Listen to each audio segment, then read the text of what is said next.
Hello guys, আসসালামু আলাইকুম। সবাই কেমন আছেন? আশা করি ভালো আছেন। আমিও আলহামদুলিল্লাহ অনেক অনেক ভালো আছি। তো আজকে আমরা চলে যাবো কক্সবাজার সমুদ্র সৈকতে। তো আমরা যাত্রা শুরু করলাম চট্টগ্রাম নতুন ব্রিজ থেকে।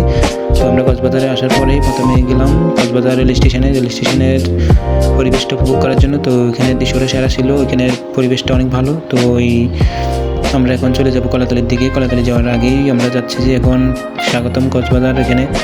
এখান থেকে আমরা হাইটে আস্তে আস্তে যাইতেছি ডলফিন মোড়ের দিকে।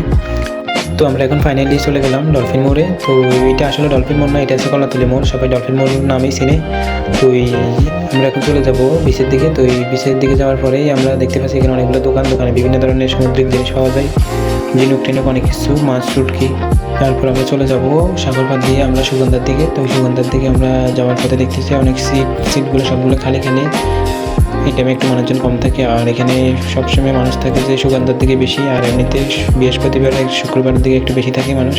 তো এখানে সিঙ্গেল সিট হলো 30 টাকা, আর ডাবল সিট হলো 60 টাকা ঘন্টা। তো আমরা এখন চলে গেলাম ফাইনালি সুগন্ধার দিকে আসার পরে দেখলাম অনেক রকমের জিনিসপত্র বিক্রি করতেছে এখানে। তো দেখতে পাচ্ছেন এখানে অনেক পর্যটক, এখানে পর্যটকের শেষ নাই, কারণ এটা সুগন্ধার পয়েন্ট। এটাই বেশি পর্যটক এখানে ভিড় করে বেশি সবসময়, আর এমনিতে কলাতলের দিকে একটু কম থাকে।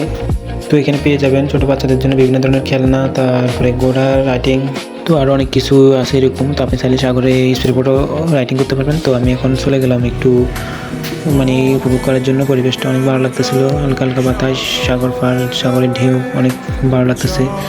তো আমরা এখন একেবারে সাগরের কিনারে চলে আসলাম ঢেউগুলো উপভোগ করার জন্য।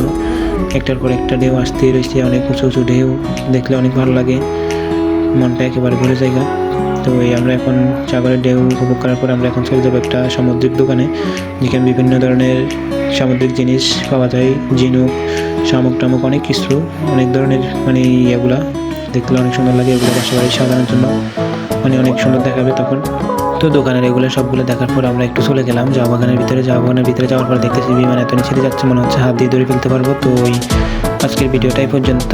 তো ভিডিওটা কেমন লাগছে সবাই কমেন্ট বক্সে বলে যাবেন, আর ভালো লাগলে লাইক শেয়ার কমেন্ট করে দেবেন। ওকে, আল্লাহ হাফেজ, ভালো থাকবেন সবাই।